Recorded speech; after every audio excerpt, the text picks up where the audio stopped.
पूज्य बहन श्री के वचनामृत रोल नंबर 88 और 90, तारीख 27/1/2000, श्री देवचंद भाई।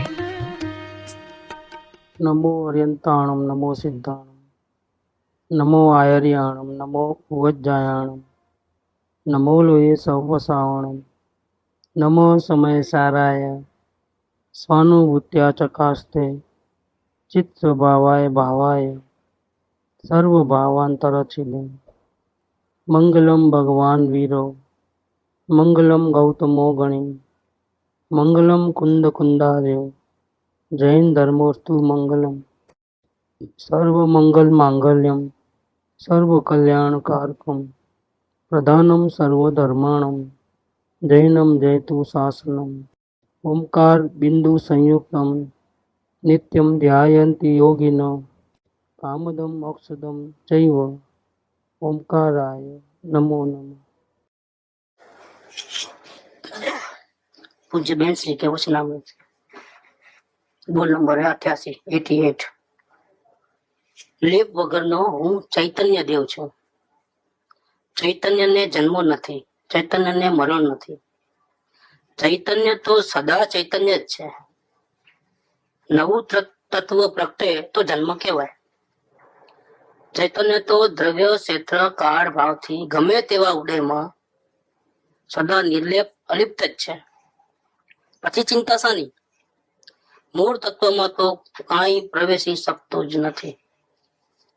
अपने आत्मा की महिमा करी है अपन कि आत्मा को संसार के सुख दुख अनेक प्रकार के रंग चित्र विचित्र बनाव बनते हैं, पर्याय में भी ऊपर नीचे भाव हो जाते हैं. एक सेकंड पहले पूछो तो नरक में जाएगा, और थोड़ी देर के बाद पूछते हैं तो बोले नहीं अभी मोक्ष में जाएगा. ऐसे परिणाम हो जाते हैं. तो आता है वो कोई किसी की बात आती है ना, महावीर स्वामी को पूछते हैं श्रेणी राजा के कहाँ जाएगा, बोले 7वीं नरक में जाएगा. फिर पूछते हैं कहाँ जाएगा, 6ठी नरक में जाएगा. सजा कम होते होते होते होते अब कहाँ जाएगा, तो बोले अब मोक्ष में जाने वाला है. परिणाम बदलते हैं. ऐसे बहुत से चेंजेस आते हैं. लेकिन चैतन्य देव कैसा है कि बिना लेप का है, उसको कोई असर नहीं, किसी प्रकार की कोई असर नहीं. लेप बिना का जैसे जीभ है, उसको कोई स्वाद चिपकता नहीं, पूरी की पूरी वापस. ऐसे चैतन्य देव को चाहे जैसे हो, खुशी के प्रसंग हो चाहे दुख के प्रसंग हो, चैतन्य देव निर्लेप है, उसको कुछ असर नहीं होता है किसी बात का भी. असर नहीं होते हुए भी अज्ञान है हमारा कि हमको असर होता है, बस ये दुख का कारण है. दुख का कारण क्या है? कोई मारने को आता है तो मैं मर जाऊंगा, मेरा मार डालेगा तो मैं क्या करूंगा, कैसे करूंगा. असल में मरने वाला नहीं है. हो सकता है वो मार डाले और शरीर और चेतना अलग हो जाए, तो भी मरने वाला नहीं, क्योंकि यहाँ से दूसरी जगह चले जाएगा. तो मरने वाला नहीं है, लेकिन मरने वाला हूं, मैं मर जाऊंगा ये परेशान हूं. मुझे बीमारी ना हो, क्यों भैया, फिर मेरे को बहुत तकलीफ होगी. नहीं, तकलीफ होने वाली नहीं है. तकलीफ क्यों होती है? पेट में दर्द होता है, ये हमारा अज्ञान है. ये हमारा शरीर के प्रति जो मोह है, शरीर को मेरा माना है, एकत्व किया है, इस कारण से तकलीफ है. बाकी तकलीफ कोई बात की नहीं है. पेट में दर्द होने से मरने का नहीं होता है, आत्मा मरता नहीं है. मृत्यु है ही नहीं, और दर्द इसको होता ही नहीं असल में देखा जाए. यानी पुरुष को नरक में शरीर को काटे, एकदम बारीक बारीक टुकड़ा करे, तकलीफ नहीं है. क्यों तकलीफ नहीं है? कि शरीर मेरा ऐसा नहीं मानते हैं. उनकी नजर उसी वक्त चैतन्य द्रव्य के ऊपर है, शरीर के ऊपर नहीं है. यहाँ तो कोई नहीं बुलाया प्रेम से तो भी प्रॉब्लम,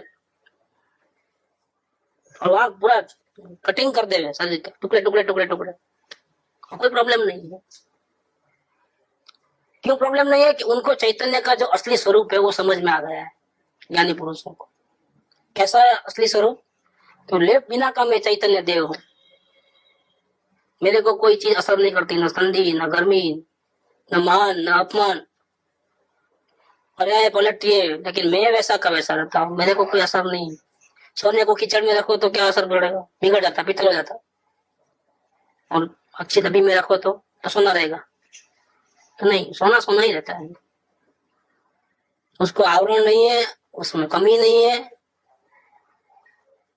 उसमें अधूरापन नहीं है। वो तो ऐसा का वैसा इंटैक्ट रहता है, वस्तु है ना, इंटैक्ट। ऐसा मैं चैतन्य देव हूं, मेरे को लेप नहीं होता, मैं निर्लेप हूँ। बुखार आता है तो शरीर को आता है, मेरे को नहीं आता है। अपमान होता है तो मेरा तो हो ही नहीं सकता, सामने वाला मेरे को देखता ही नहीं है, मैं तो चैतन्य हूँ। मैं देवचंद भाई थोड़ा हूँ, मैं गाली देवचंद भाई को देता है, मैं देवचंद भाई नहीं हूँ। जाओ, कौन हूँ मैं चैतन्य हूँ, मेरे को कोई असर होता ही नहीं। ऐसा आइडेंटिटी अलग कर देना चाहिए। न करो तो भी वो दुखी होगे, और कर दोगे तो जैसा चैतन्य देव है वैसा अगर अपनी मान्यता में आ गया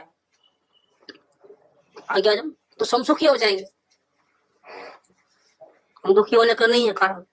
लेप बिना का मैं चैतन्य देव हूँ। आओ आगे थोड़ा। चैतन्य को जन्म नहीं है, चैतन्य को मरण नहीं है। जन्म भी नहीं है और मरण भी नहीं। मेरे कोई माँ बाप नहीं है जन्म देने वाले, मेरे को किसी ने पैदा किया ही नहीं है, और मेरा कोई शत्रु नहीं है, कोई मुझे मार डाले पॉसिबल नहीं है।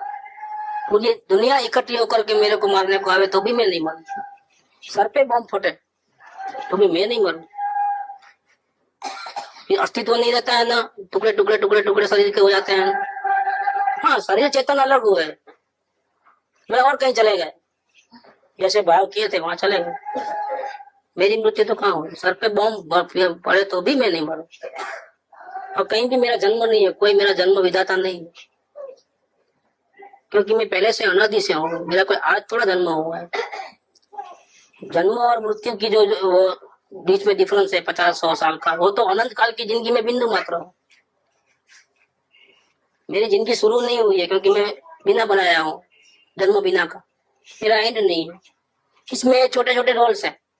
कोई देव का रोल होगा तो करोड़ों साल का होगा, नरक का रोल होगा तो करोड़ों साल का होगा, वनस्पति का होगा तो एक सांस में 18 बार मरना जन्मना ऐसा होगा, मनुष्य का होगा तो 40-50-100 साल का। ये छोटे छोटे टुकड़े हैं। पर्याय बदली है, पर्याय में फेरफार हुआ है, मेरे में कोई फेरफार होता नहीं है। मेरा जन्म नहीं है, मेरा मरण नहीं है। चैतन्य तो सदा चैतन्य ही है। चैतन्य का मतलब क्या है? जानना और देखना, ये इसका स्वरूप है। जैसे नमक का स्वरूप है खारापना, शक्कर का है मीठापना, ऐसे चैतन्य का स्वरूप है जानना देखना। छोटे बच्चे भी है तो भी जानना देखना चालू है, बड़े हो गए तो भी जानना देखना चालू है, वृद्ध हो गए तो भी जानना देखना चालू है, मृत्यु होकर के और कहीं गए, गर्भ में आए तो भी जानना देखना चालू है। जानना देखना बंद नहीं होता है, ये हमारा स्वरूप है। चैतन्य तो सदा ही चैतन्य है। कोई मान देवे तो भी चैतन्य, कोई अपमान करे तो भी चैतन्य। तो जड़ नहीं हो जाता है कुछ। अपने को गुस्से में गाली दे, गधा है क्या तू? तो गधा थोड़े हो गए। अपन जैसा है वैसा रहते, ऐसा ही चैतन्य का हिसाब किताब है। और हाल में वो जानना जानना जानना जानना जानना जानना दे, उसमें बिगाड़ा होता ही नहीं है। फ्रूट को रख दे 2 दिन 3 दिन नहीं खावे तो बिगाड़ा आ जाएगा, वासी हो जाता है। लेकिन चैतन्य कैसा चैतन्य है? नरक में गया तो भी दुर्गंध नहीं है, उसमें नहीं है। नरक में थी, नरक के क्षेत्र में दुर्गंध है, लेकिन वहां वो चैतन्य गया तो उसमें तो कुछ नहीं है, वो तो वैसा का वैसा। उसमें कोई फर्क नहीं पड़ता है, कभी सड़ना गलना उसमें नहीं होता है, वो इंटैक्ट रहता है। चैतन्य तो सदा चैतन्य ही है। नवु तत्व प्रज्ञा तो जन्म केवाय। नया कुछ उत्पन्न हुए तो कह सकते हैं कि भाई ये उत्पत्ति हुई, इसकी उत्पत्ति नहीं होती है, ये अनादि से है। चैतन्य तो द्रव्य क्षेत्र काળ ભાવથી ગમે તેવા ઉદયમાં સદા निर्लेप अलिप्त है। द्रव्य भी अलिप्त है। कोई भी द्रव्य कोके में रहा है तो कोका और दोनों एक नहीं होने वाले हैं। कोई द्रव्य इसमें घुसने वाला नहीं है, साथ में रह सकते हैं, लेकिन कोई इसके अंदर घर के अंदर घुस जावे ऐसा नहीं हो सकता है। द्रव्य थी अलिप्त है। क्षेत्र में किधर भी हो, जंगल में हो चाहे महलों में हो, जंगल में जानना देखना बंद नहीं होता है, महल में चालू नहीं होता है। जहां भी जाता है जानना देखना चालू है, चाहे जंगल हो चाहे महल हो। क्षेत्र का कोई असर नहीं है। काल का कोई असर नहीं है, छोटा हो या बड़ा हो, जानना देखना चालू है। नहीं, छोटा है तो कम जानना देखना है, और ज्यादा बड़ा होगा तो बहुत ज्यादा जानना देखना हो जाएगा। ये विकास होता है ना, छोटे बच्चों को तो कुछ मालूम नहीं होता है, बड़ा होता है तो उसको मालूम पड़ता है क्या अग्नि में हाथ नहीं डालना, छरी चाकू को हाथ में नहीं लेना, तब जाएगा करके। वो समझ कहाँ से आएगी? और ज्ञानावरणी कर्मों का क्षोभसम है। ज्ञान तो जितना है उतना ही रहता है, बच्चे का भी क्या, बूढ़े का भी क्या, लेकिन उसकी व्यक्ति में फर्क है। जैसा क्षोभसम होता है वैसा ज्ञान विकसित होता है। पर्दा जो है आगे लगा हुआ है वो कमजोर होता है, पर्दा हटता है तो फिर ज्यादा जानना होता है। जैसे एक रूम में एक दिया है और 5 पर्दे हैं,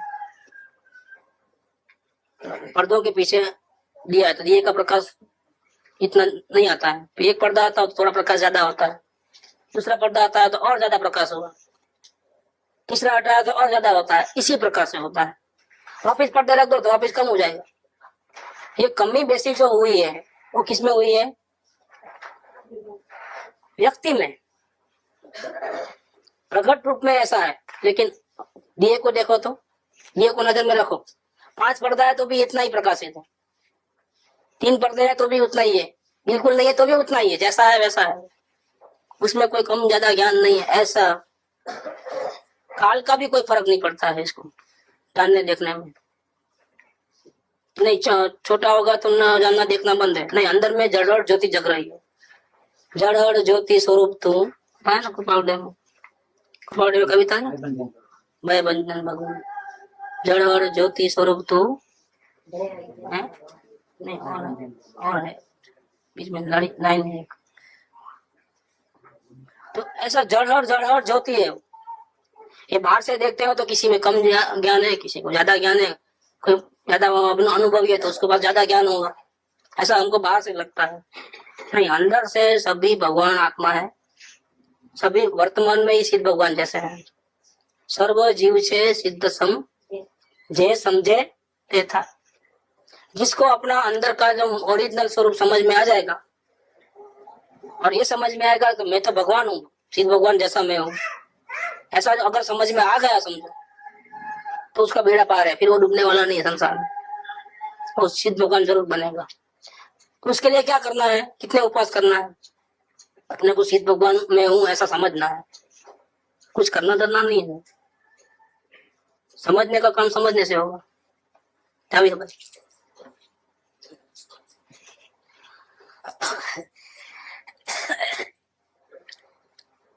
हमको नॉलेज लेना है, समझना है, तो समझने के लिए क्या करना, जैसे हमको 1 2 3 4 सीखना है तो 5 लाख रुपए दे दोगे तो सीख जाओगे, दान में दे दोगे।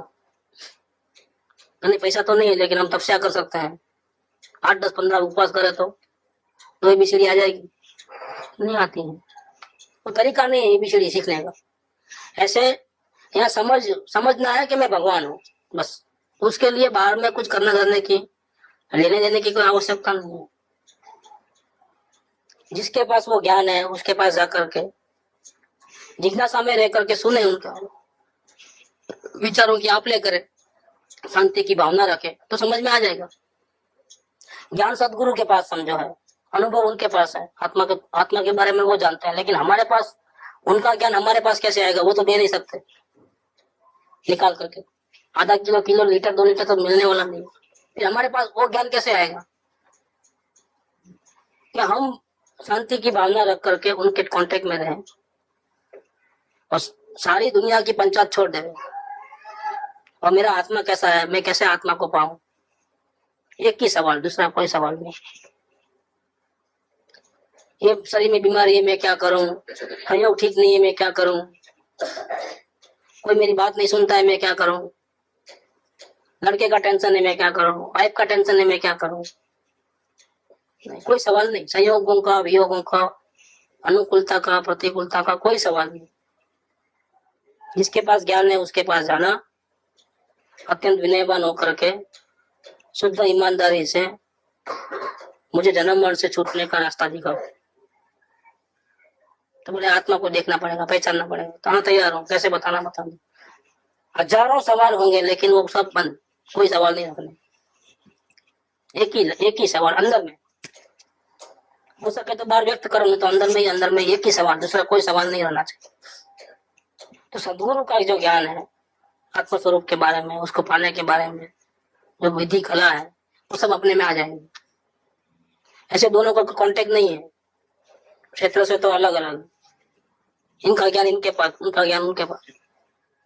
लेकिन इतना करने से हमारा अज्ञान मिट जाता है, दर्शन मात्र से भी। वो तो नहीं आया, कृपालु ने क्या लिखा, ओ सत्पुरुष ना सचनाम मुद्रा ने समागम, सुषुप्त चेतन ने जागृत करना, बढ़ती व्रति ने स्थिर रखना, दर्शन मात्र थी पण निर्दोष, अपूर्व स्वभावना प्रेरक। ऐसा सत्पुरुष का रहता है। लेकिन अपने में योग्यता नहीं है तो नहीं मिलती। नल आता है पानी का, लेकिन बाल्टी में होल है, बाल्टी रखो पानी आएगा और जाएगा।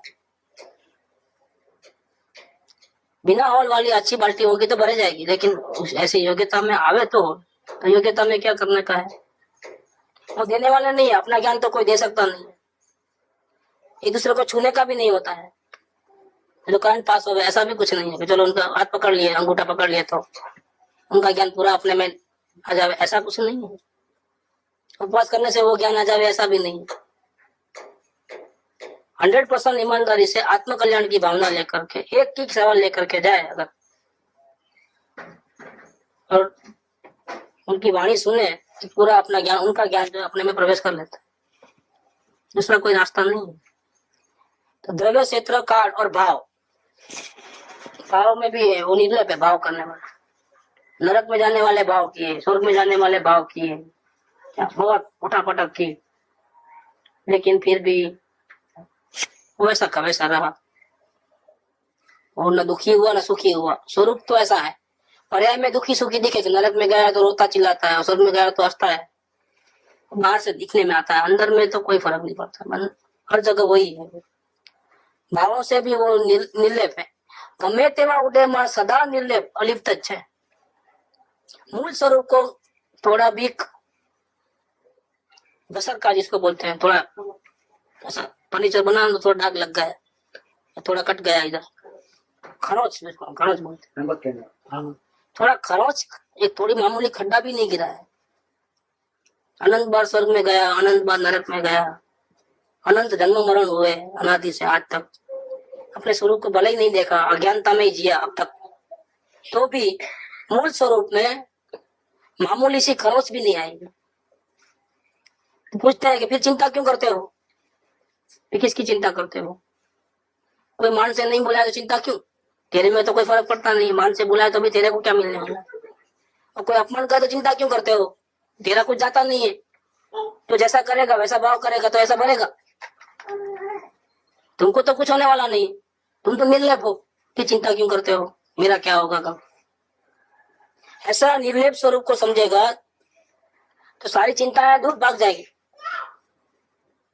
क्योंकि इसके अंदर क्या है, अपने मूल स्वरूप को समझने से अपने स्वरूप की महिमा आती है। और समय दर्शन किसको होता है? जो भिख मंगा नहीं है, जो अपने को भगवान मानता है, उसको समय दर्शन होता है। जिसको कोई चिंता नहीं है, जो होना है सो हो, जैसा होना है सो हो, पाप के प्रसंग आवे चाहे पुण्य के प्रसंग आवे, अनुकूलता मिले चाहे प्रतिकूलता मिले, मेरे को कोई असर नहीं होने वाली है। ऐसा अगर वो अपने को भगवान माने तो क्या होगा, तो उसको सारी दुनिया से वो कट जाएगा, चाह नहीं रहेगी। चाह गई चिंता गई, मनवा बेपरवाह, जिसको न कछु चाह वो है साहन के साह। दुआ आया है कबीर का, चाह गई, प्रेम गया तो चिंता भी गई। किसी का लगाव नहीं रहा तो चिंता गई उसकी, चाह गई चिंता गई, और मनवा बेपरवाह, अब मन को कोई तकलीफ नहीं है, कोई दुखी सुखी नहीं होता है घड़ी घड़ी में, उसको कोई चिंता नहीं रही, मन शांत हो गया। बेपरवाह मतलब शांत हो गया, केयर नहीं करता ऐसा नहीं, लेकिन केयर करना छोड़ दिया, दूसरों की पंचायत, दूसरों की पंचायत करना छोड़ गया तो मन कैसा हो गया, बिल्कुल साफ। चाह गई चिंता गई, मनवा बेपरवाह, जिसको न कछु चाह, कोई भी इच्छा बाकी नहीं है, क्योंकि सब कुछ मिल गया है। अपना भगवान मिल गया तो चाह का सब कुछ मिल गया। वो है साहन कैसा, वो शहंशाहों का भी शहंशाह है। क्या दुनिया में इससे ऊंचा कोई नहीं है। बाहर का वेश मत देखना, अंदर की बात, ये तो अंदर की बात है। वो राजाओं का राजा है, और सारी दुनिया राजा दुखी होगा, ये दुखी नहीं है, ये सुखी है, परम सुखी है, क्योंकि उसको भगवान का साक्षात्कार है। इसको कोई इच्छा नहीं है, कोई अपेक्षा नहीं है, किसी की आधार बुद्धि नहीं है। राजा उसको बुलाएगा तो उसकी मर्जी होगी तो जाएगा, तो नहीं जाएगा। तो ऐसा बनाता बना तो फकीर के पास बुलाते हैं, जाता नहीं है। सिकंदर बुलाता है तो नहीं जाता। तो राजा का हुक्म है, होगा राजा भाई, अब मैं मना थोड़ी करता हूँ, लेकिन मेरी मर्जी, मेरे को आना है तो आओ, नहीं आना तो नहीं आओ, तो क्या करना। तो राजा को आना है तो बड़े आओ, मिलके जाओ, मेरे को नहीं आने डर नहीं लगता है, मेरे को क्या डर है। जाके बोलते हैं कि वो तो ऐसा बोलता है, राजा को आना है तो आए, मेरे को भी जरूरत नहीं है कुछ आने की। मैं मेरे में यहाँ आनंद से रहता हूँ। घर का मकान भी नहीं है, फुटपाथ पे रहता है तो भी ऐसा बोला वो फकीर। तो राजा आता है, उसको डराता है, धमकाता है, चलते हो कि नहीं चलते हो, और मेरी मर्जी, तलवार से मार डालूंगा। अब मारो, मैं भी देखूंगा कैसे चैतन्य और जड़ अलग होते हैं, देह अलग होता है, मैं भी देख लूंगा, तुम भी देखना, मैं भी देख लूंगा। मेरा मृत्यु थोड़ा होने का, किसका मृत्यु होने वाला है, मेरा थोड़ा होने वाला है। मैं तो कभी जन्मा ही नहीं हूँ, क्या कभी मेरी मौत होने वाली है। हाँ, ये हो सकता है कि तुम्हारी तलवार लगने से मेरा आत्मा और ये जो बाजू में खोखा पड़ा है वो अलग हो जाएंगे। तुम भी देखना और मैं भी देखूंगा, मुझे कोई परवाह थोड़ी है। बोलो अभी क्या है, राजा है कि राजाओं का राजा है। राजा इसके सामने पानी भरे, वैल्यू किसकी ज्यादा है। वो ज्ञान की वैल्यू है कि जिसमें चैतन्य और जड़ दोनों अलग अलग बात। छूटे देहाध्यास तो नहीं करता तू कर्म, नहीं भोगता तू हे नो एज धर्म नो मर्म। जहाँ शरीर ही अपना नहीं भाषित होता है, तो ये मेरा बेटा, मेरा पति, ये मेरी पत्नी, ये मेरा भाई, ये मेरा मकान,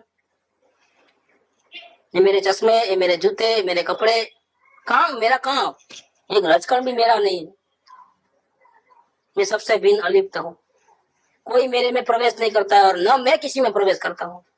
न कोई मेरा है, न मैं किसी का हूँ, बिल्कुल अलग अलग। और मैं अकेला रह गया तो क्या मैं दुखी हो गया? नहीं, मैं परम सुखी हो गया। क्या?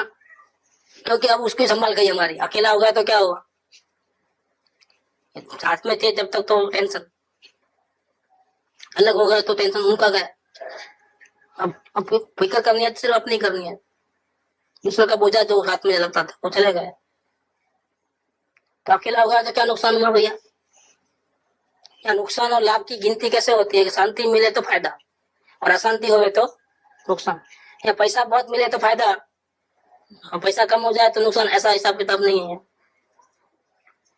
तो अकेले हो तो क्या हुआ? शांति ज्यादा मिलने लगी तो फायदा ही होगा, नुकसान कहाँ होगा? इतने सारे सिद्ध भगवान है, सब अकेले गए कि नहीं मोक्ष में? नहीं, आपको भी लेके गए, माँ को भी लेके गए, सब साथ में। नहीं, आपके बिना तो मैं कैसे रहूं, आप भी चलो साथ में। ऐसा कोई हुआ है?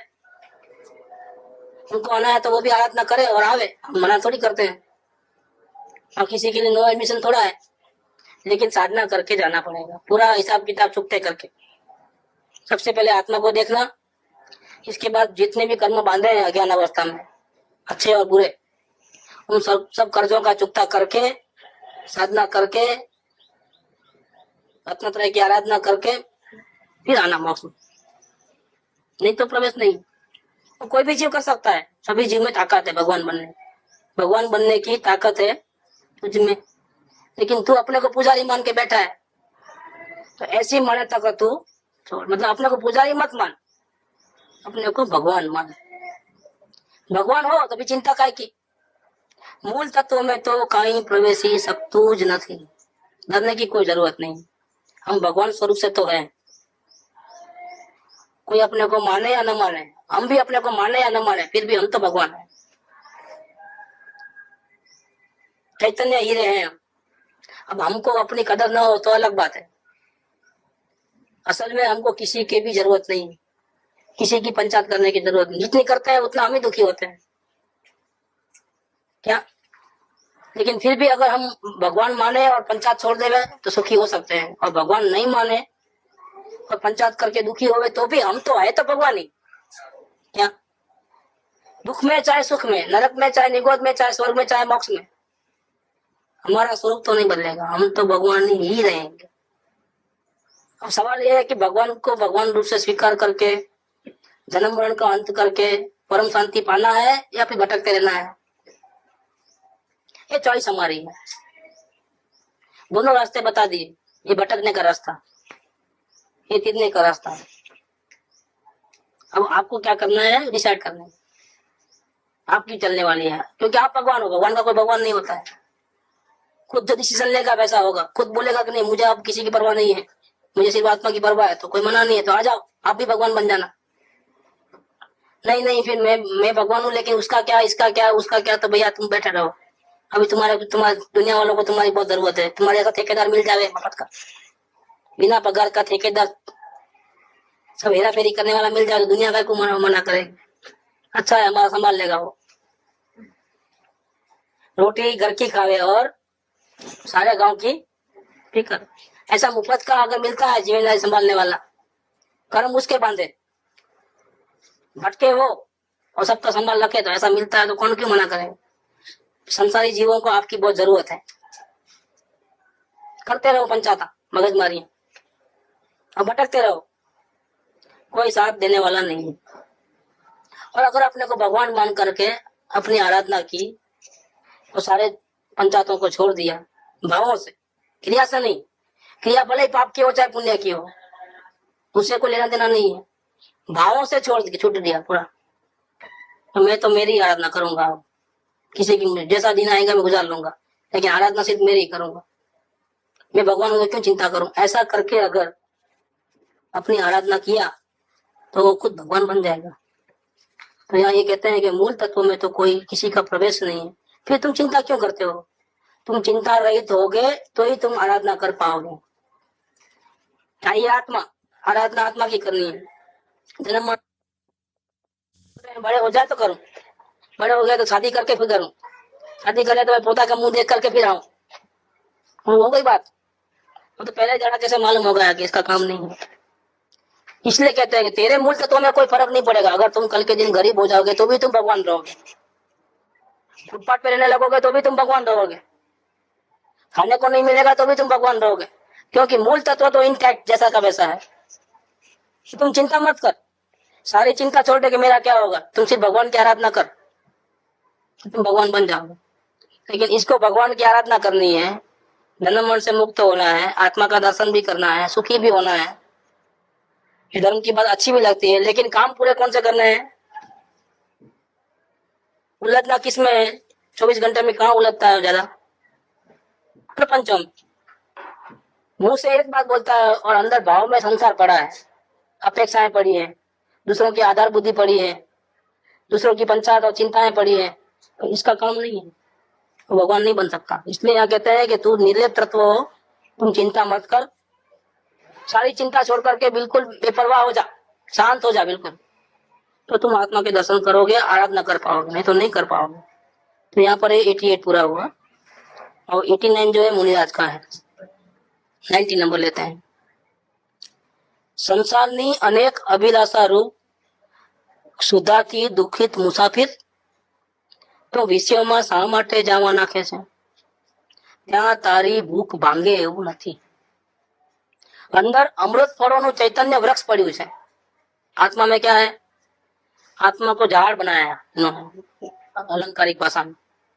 कैसा झाड़ है कि उसमें अमृत के फल लगे हुए हैं, खाने से मृत्यु न आवे, तकलीफ न हो, बीमारी न आवे और आनंद आनंद में रह जावे, ऐसा अमृत फल।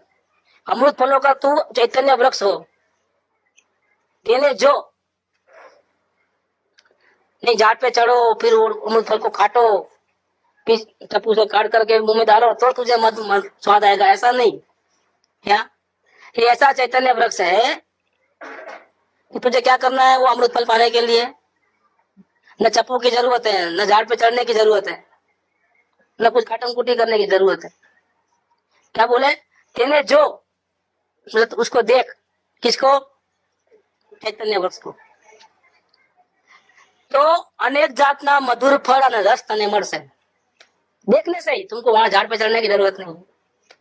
देखो कैसी बात, बाद में अगर अच्छा मधुरा फल वाला होवे आम का झाड़ होवे तो अपने को तो वो लेना है तो क्या करना चाहिए कि वहां जाना चढ़ना सब काटम कोटी करके छिलका निकाल करके तब जा करके वो पेट में जाता है, तब तक तो बैठे रहो।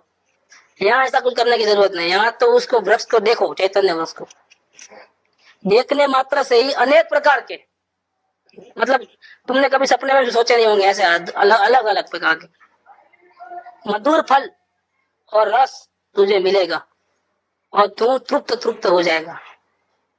तृप्त हो जाएगा तो क्या होगा, जैसे भूख लगी थी वो खाना खाए, और वो भी खाना कैसा, 32 जात के पकवान, सूखी रोटी वगैरह नहीं। तो भूख तो मीठी ही मीठी, लेकिन पूर्ण संतोष, इसको बोलते हैं तृप्ति, हास, ऐसा हास हो जाता है। इतना बढ़िया खाना तो कभी खाया नहीं ऐसा। तो चाह नहीं होती है, नहीं तो सूखी रोटी खावे तो भी अच्छा भोजन की चाह फिर भी रह जाती है, लेकिन भूख लगे और अच्छा भोजन खावे, इसकी बहुत दिनों से तमन्ना थी, तो क्या होता है, तृप्ति होती है, संतोष जिसको बोलते हैं। तो तृप्त हो जाएगा, 2 बका शब्द लिया है, तृप्त मतलब परम संतोष हो जाएगा। संतोष हो जाएगा तो क्या होगा, जब संतोष आता है जीवन में तो क्या होता है, सब ये चाहिए नहीं बस, ये चाहिए नहीं बस। संतोष होता है तो चिंता और आधार बुद्धि जाती है, विकारी वृत्ति चले जाती है। संतोष होता है तो ऐसा होता है, कोई सामने से देता है तो भी नहीं बस, नहीं, इसका नाम संतोष। तृप्त हो जाएगा, किसको देखने से, अमृत फलों वाला अंदर में चैतन्य वृक्ष है, उस पे चढ़ने की काटम कुटी करने की जरूरत नहीं, सिर्फ देखने से अनेक प्रकार के मधुर फल और रस तुझे मिलेंगे और तू तृप्त हो जाएगा।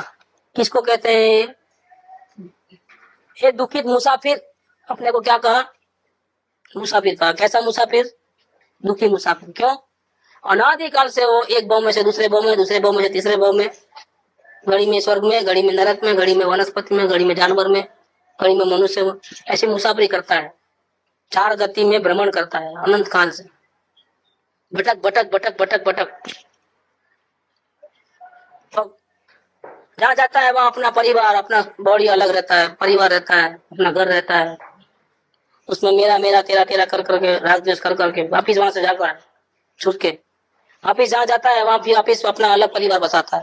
वो परिवार को तो भूल ही गया, माँ बाप भाई बंधु वहीं रह गए, वो घर मकान वहीं रहेगा जिसको अपना माना था। वापिस जहाँ गया वहां फिर शुरुआत की, वहां गया तो माँ बाप मिले, कुटुंब परिवार मिला, वापिस अपने उसने मेहनत करके वापिस अपना घर बनाया, घोंसला मेहनत कर करके सच्चा झूठ करके वापिस नया शुरू हुआ। समय आया वहां से भी निकला, वापिस जहाँ गया वहां नया, वापिस सबको भूलते गया, आगे आगे जो मिलते गया सबको अपना मानते गया, फिर भूलते गया, दुखी होते गया और आगे बढ़ते। ये दुखी मुसाफिर ऐसा बोले, 4 गट्टी में रखड़ने वाला है दुखी मुसाफिर। क्यों दुख है उसको, इसका स्वरूप बताया, संसार की अनेक अभिलाषा रूप क्षुधा से दुखित। दुख किस बात का है, इच्छाओं का दुख है, खाऊं पीऊं बोलूं, उधर जाऊं, ऐसा करूं वैसा करूं, कितनी इच्छाएं, अनेक, कभी मिटती नहीं है। जैसे आज हमारे फाइल में 10 काम निपटाने के हैं, तो 2-4 दिन में सब निपट जाएंगे, तब तो फिर फाइल कोरी हो जाएगी ना, नहीं होगी कोरी, नहीं 10 इच्छा करा, सपोज 10 इच्छा पूर्ण पुण्य के उद्देश्य पूरी हो गई, हाँ हो गई, तो भी उसको ना फाइल तो कोरी हो गई ना अभी तो। हाँ अब नहीं है ना कोई काम, नहीं मतलब कभी भी एनी मोमेंट में अनेक इच्छाएं हैं, अनेक, खाली 2-4 कम होती है तो वापिस आ जाती है, 2-4 कम होती है वापिस आ जाती है। 10 में से 9 पूरी हो गई, एक कमी रही। अपन तो ये समझ के चलो ना पूरी होती है ना, अपन पापी जगह को समझे, उसको पुण्यात्मा समझे, अपन वो समझ के चले कि उसकी पूरी की पूरी इच्छा पूरी होती है लो ना, नहीं उत्पन्न, उसको चक्रवर्ती राजा बना दिए, जो मांगा वो मिल जाता है लो ना, अब तो सुखी ना, अब तो कोई तकलीफ नहीं है ना। चक्रवर्ती राजा का कोई अपमान नहीं करता है। बेटा बेटियां माँ बाप सब अब उसकी आज्ञा मानते हैं, माँ बाप भी उसकी सुनते हैं चक्रवर्ती राजा की। उसको इशारा करे तो काम हो जाता है, इतना सुख मिलता है। 96,000 रानी, 32,000 मुकुटबंद राजा उसके पैर पड़े रोज। स्वर्ग के देव आवे सेवा करने के लिए, कपड़े स्वर्ग से आवे। बोलो हाँ, अब क्या तकलीफ? अब तो कोई तकलीफ नहीं है ना, पूरी इच्छा सफल होती है ना। ऐसा पोजीशन में रखो अपने को, चलो जहाँ पूरी इच्छाएं पूरी होती है। लेकिन फिर एंड आता है क्या? आज 10 इच्छा की, 10 इच्छा पूरी हुई तो कल अब इच्छा नहीं रहेगी, ऐसा हुआ है क्या? मोक्ष मार्ग प्रकाश में पंडित तोलमल जी ने जो बात की है वो चौंकाने वाली बात है, बहुत चौंकाने वाली बात। बोलते हैं सबसे ज्यादा दुखी लोग स्वर्ग में रहते हैं। क्या बोले? अगर आत्मा का भान नहीं है तो नरक में जो जी दुखी है वो तो संयोग विपरीत है इसके कारण से। संयोग विपरीत हो दुखी हो तो समझ में आता है, लेकिन संयोग अच्छे हो दुखी हो तो दुखी कौन ज्यादा है? क्या गरीब जिसको खाने खाने का मोहताज होवे वो दुखी होवे तो समझ में भी आता है कि चलो ठीक बात है। लेकिन जिसको किसी प्रकार की कोई प्रॉब्लम नहीं है फिर भी दुखी रहता हो तो दोनों में दुखी कौन, दुख किसका ज्यादा है? किसका दुख ज्यादा है? फिर भी दुखी है तो वो दुखी ज्यादा है। तो स्वर्ग में जिसको आत्मा का ज्ञान नहीं है वो सबसे ज्यादा दुखी है, ऐसा बोले संसार के। क्यों ऐसा बोले उन लोग? क्योंकि उसको पांचों इंद्रियों के जो जो चाहिए सब हाजिर है उसके पास। क्या उसको बाहर में एरोड्रम पे जाकर के प्लेन पकड़ने की जरूरत नहीं, कहीं जाना है तो उसको खुद का विमान है, उसको चलाना भी नहीं पड़े। ऐसा वो चलाने में तो कहीं गलती हो तो भी नीचे गिर जाए, ऐसा भी नहीं। वो सिर्फ इच्छा करे कि मेरे को यहाँ जाना है तो अपना खुद ही विमान बन जाता है, खुद ही चले जाता है वहां। जहाँ पहुंचना है वहीं बराबर उतारता है उसको एक कदम भी चलना नहीं पड़े वहां। बोलो ये कैसा कैसा होगा ये? मतलब हर प्रकार की सुविधा टोटल, खाने पीने से लेकर के जितने भी भोग विलास चाहिए पांचों इंद्रियों के पूरे, उसको पूरे मौजूद है वहां। और आयुष्य पर्याप्त रहेंगे कि नहीं अभी वो स्टॉक कम हो जाएगा तो अभी इस साल का गेहूं तो खत्म होने आया है तो दूसरा मंगाओ, नहीं कोई जरूरत नहीं। क्या वो स्टॉक कभी खत्म ही नहीं होता है, जब तक आयुष्य तब तक इंटैक्ट पूरा पूरा पूरा पूरा स्टॉक रहता है, कभी भंडार भरे रहते हैं। कम होने का भी सवाल नहीं, संपत्ति कम हो गई इतना यूज कर लिया तो नहीं। करोड़ों रुपए दान में देगा तो वापिस वो करोड़ रुपए आ जाएंगे, उसका उसको हिसाब पुण्य ऐसे इंटैक्ट रहता है सब कुछ जिंदगी भर तक। लेकिन वहां तकलीफ क्या है? क्या अज्ञान है होने से सब कुछ चाहता है वो जीव, ये भी करना है वो भी करना है। लेकिन जब एक खाने की बात करता है तो पीना नहीं होता है, देखना सुनना नहीं होता है। अरे तो अपना भी ऐसा ही हाल है कि कोई भी एक काम में उपयोग लगा दूसरे काम में नहीं लगता है। तो फिर ऐसा होता है तो क्या होता है? बारी बारी से विषय तो 5 है, 5 इंद्रियां हैं, लेकिन एक इंद्रिय का भोगवटा किया तो बाकी की 4 इंद्रियों का भोगवटा उस टाइम में नहीं हो सकेगा। क्या? तो उसका दुख रहता है लेकिन भोग नहीं सकते। जैसा कि हमको मिठाई घर में पड़ी है लेकिन डायबिटीज हो गए, ऐसा हाल हो जाता है। इच्छा है तो अंदर पड़ी है कि खाऊं खाऊं खाऊं, लेकिन डॉक्टर ने मना कर दिया है, वो खाओगे तो हैरान हो जाओगे। डर के मारे नहीं खा रहा है, बाकी खाने की इच्छा तो, और इच्छा है तो दुखी है कि देखो ऐसा कैसा हो गया है। जब अच्छा था तो पैसा नहीं था, मिठाई नहीं थी, अब मिठाई आई सब अच्छा है तो खा नहीं सकता, डायबिटीज हो गया। उसकी इच्छाओं का संतोष नहीं होता है और दुखी हो जाता है वो जीव। तो स्वर्ग के जीव अधिक दुखी है।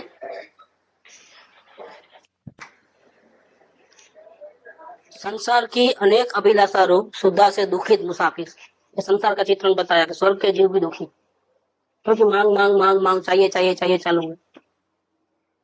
सब मिल गया लेकिन अब भोगने का प्रॉब्लम आया, मिल तो गया लेकिन सब साथ में भोगना है लेकिन नहीं हो सकता, तो एक को भोगता है 4 का दुख चालू रहता है, इसलिए वो दुखी है। तो हे मुसाफिर तू विषयों शा માટે જવાના કહે છે?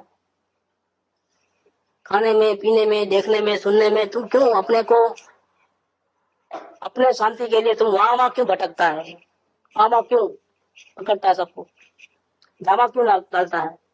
तेरा सुख तो बाहर से आने वाला नहीं है, सुख तो अंदर में पड़ा है। तो 108 का ये कॉपी है, समझ लो। ये जीव તું બ્રહ્મામાં અને હિત કહું છું, સુખ અંતરમાં છે, બહાર શોધવાથી મળશે। तो कहते तुम क्यों बाहर देखने में, सुनने में, चखने में अपना उपयोग कर करके वहां से सुख लेने की कोशिश करते हो? अनंत काल से तुम भटक रहे हो, तुमने अनंत काल से ऐसा ही किया है। मैं भूल स्वयं के वैभव को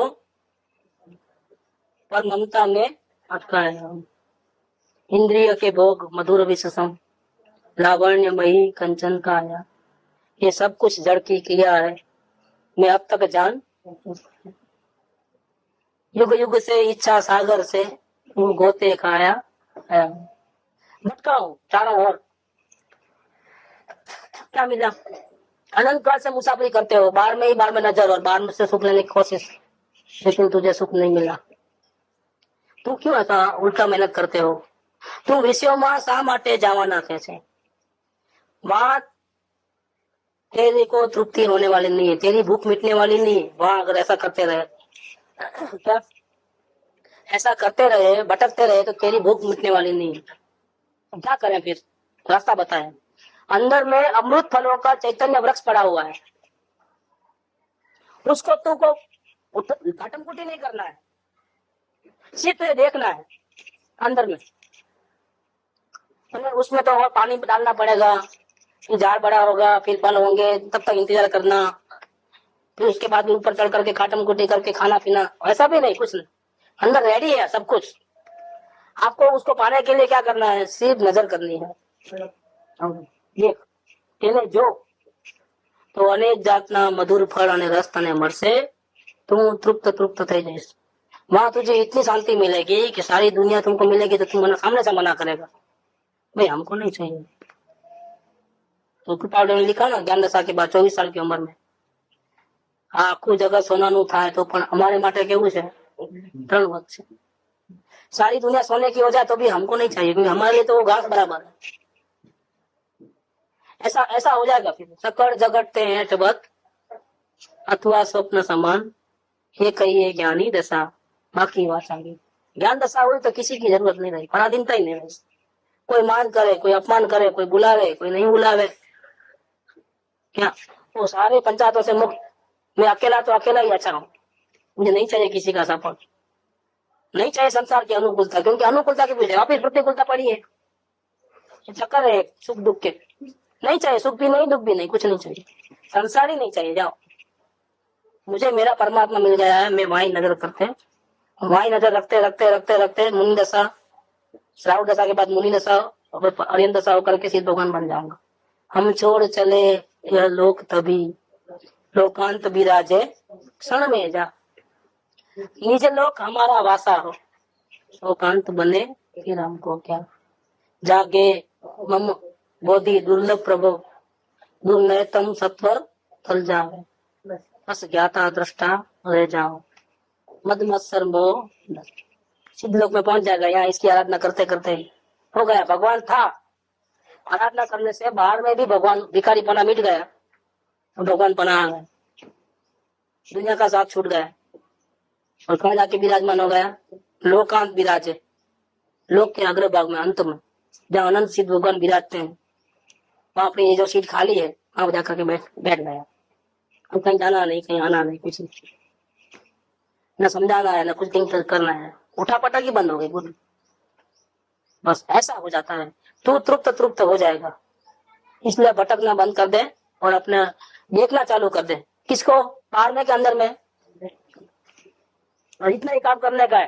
शांति पाने के लिए क्या करना है? भटकना बंद करके शांति से एक जगह बैठे और देखना चालू कर दे कि अंदर अपने प्रभु को, सब लाइन बैठ जाएंगे अच्छी तरह से। सुख धाम अनंत सुसंत चही, दिन रात रहे तद ध्यान मही। प्रशांति अनंत सुधामय जे, प्रणमु पद